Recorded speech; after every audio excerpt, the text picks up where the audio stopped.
Diagwit, we're joined in the studio today by Kanako Date. She's a communicator dedicated to empowering young women and the next generation through JEM Talks, which is a youth communication bootcamp that she organizes.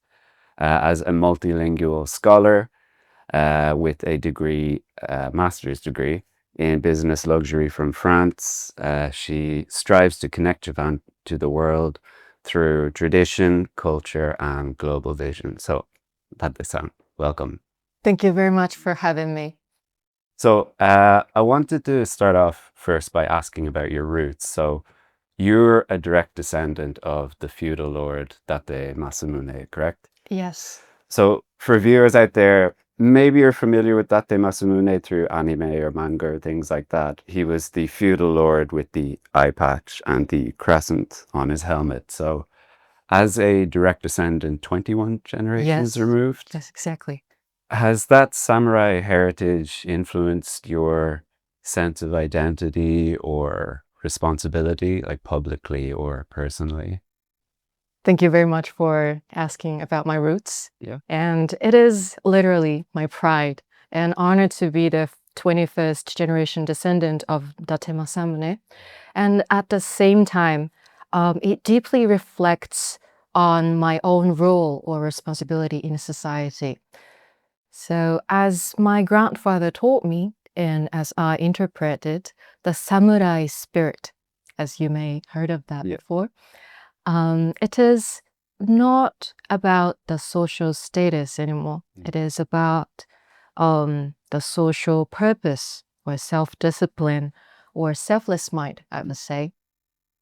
So, whenever I think about the role my ancestors played in the society in the past, I feel strong mission on myself to help creating the world where culture and people, the individual dignity are connected, and also where people can express themselves with their own way. So that heritage inspired me a lot. So, one other thing that struck me when I was sort of looking at your listed achievements and things like that, you can speak multiple languages. So, I think English, French, German, Spanish, and Korean. Yes, And little Italian as well. okay. Yes, I love to learn language. And you've also studied abroad in France. So, has that global exposure, how has that sort of influenced your um, view of the world, your worldview, and like your future goals? Um, there is one quote which is my favorite, and it is by Nelson Mandela. It says, "If you talk to a man in the language he understands, that goes to his head. But if you talk to him in his language, that goes to his heart." And for me, language is like a magic. Right. It will unlock the people's barrier of their heart, or it helps us to understand others and ourselves as well, and widely expands the possibility of the human connection. So when I go to France or other countries for study or other purpose, I have witnessed so many cases that the how to say the language or culture affects in their unique way to express love, respect, or identity is so unique and beautiful. So um, I I really love to learn the language, or beyond language, the culture itself would Right. break through the barriers, and the language itself is it's like a magic. It is a very unique way to unlock the people's heart, and when through those experiences, I even came to realize how Japanese culture, like Japanese language, is so unique and beautiful, and also has own power to appreciate it by people around the world. Right. It is more about the precision or since the sincerity or the exceptional craftsmen, I would say. Right. So that would help me to understand myself and Mm. also my own country. So it is like a magical thing. Right. And speaking of culture, you list Japanese dance, archery, and shigin Yeah. as your hobbies. Mm. So, which of these traditional arts do you find is closest to your sense of self, and why? Mm. I have fortunately experienced so many forms of traditional Japanese arts, and it tells me a lot about how people can express their philosophy or the own beauty from the cultural way. Among them, but especially, I think Shigin lays at the core of my identity. It is not only because I kept practicing it for more than 22 years and have 2 years. exactly, it's quite a long time. And um, I was really honored and fortunate to win the national championship of the Shigin as Really? well, yes. But more than those achievements, I I really think that Shigin taught me about um, how the beauty of the vocal expression tells us about the story or history or the beauty of the language, as I mentioned about my love to language. Right. But well, and of course, it was very difficult to continue such a niche thing Yeah. as when I was in 6 years old or something. Right. Yes, very young. I was very young and couldn't understand how deep and how important those culture was. But at my age right now, I deeply feel it is the beautiful way of expression about our national identity. So I really love to sing about Shigin and other so much beautiful other forms of the Japanese culture. So, apart from your impressive list of hobbies, you also studied law at Keio University. Yes. Is that correct? And just for anybody out there who doesn't know, Keio University is one of the most prestigious universities in Japan and not easy to get into. So, what influenced your choice of academic field? And in the future, are you maybe considering like a career in law or politics, for example? Well, when I was in high school, the time was go back in high school, I was a student dreaming of working for the international organizations, and I founded or launched a small volunteer group for the developing countries or the promoting the diversity in my school. And I even dreaming of study abroad as well at that time.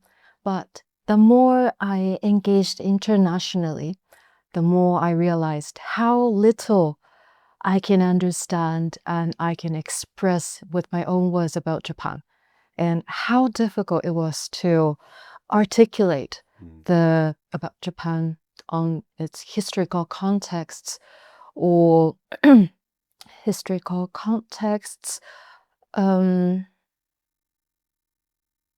and my own perspective on Japan. So that realization led me into study at the Keio University Right. and about the political science, especially.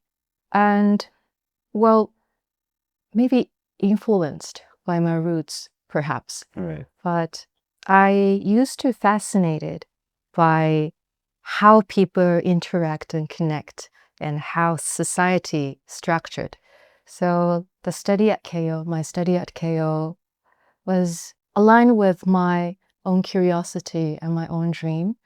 And it was a very fortunate environment to study about Japan and gaining the international perspective at the same time. So Okay. in the future, whether I'll be the politicians or the lawyer, I have no idea at this moment. Stay tuned.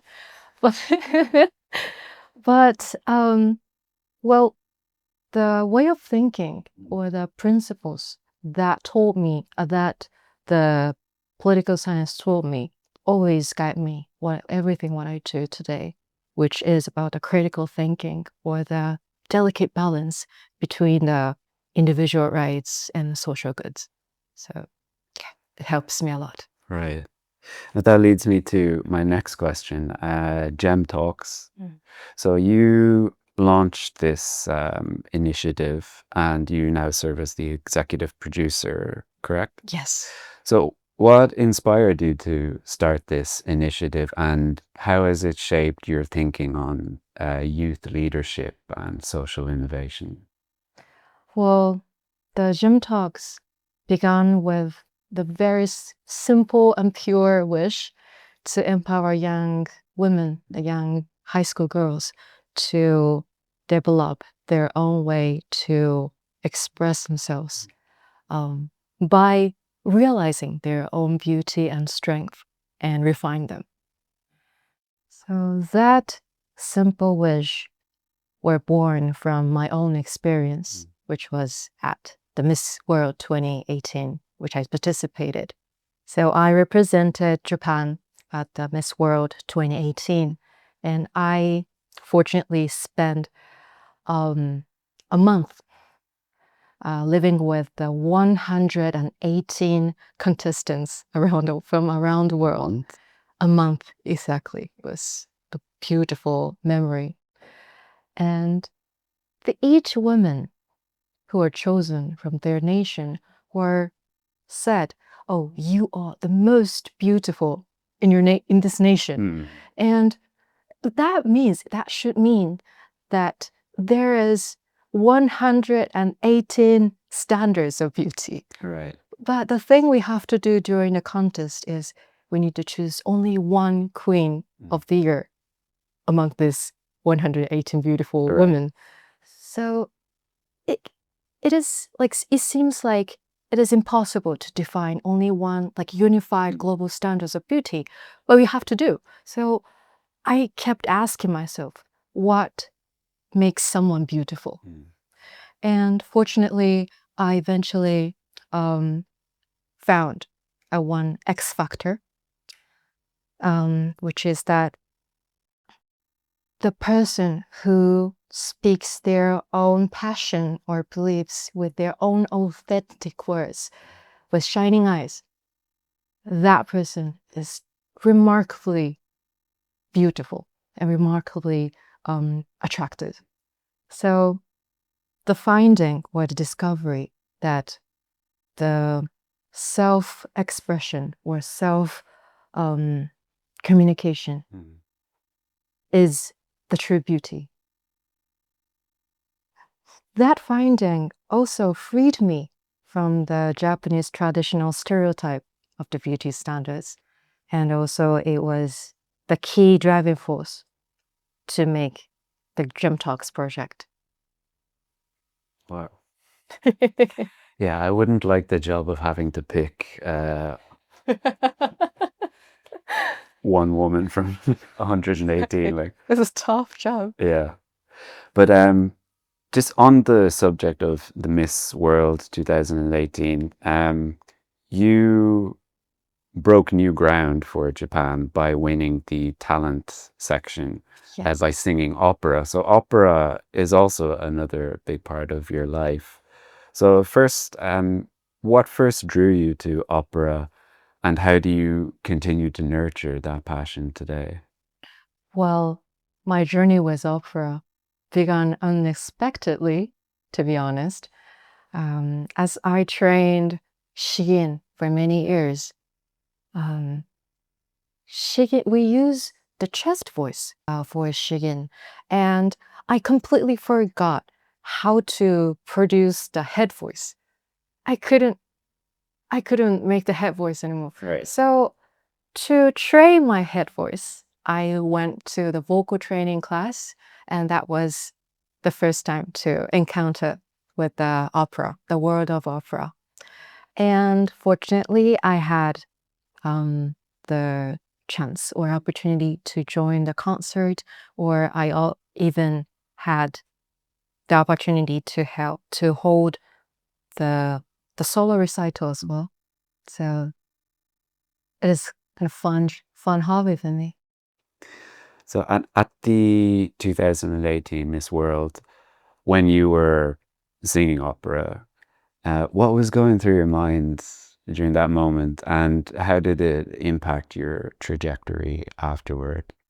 To me, opera is, of course, the total form of art, combining the vocal, historical aspects, and also the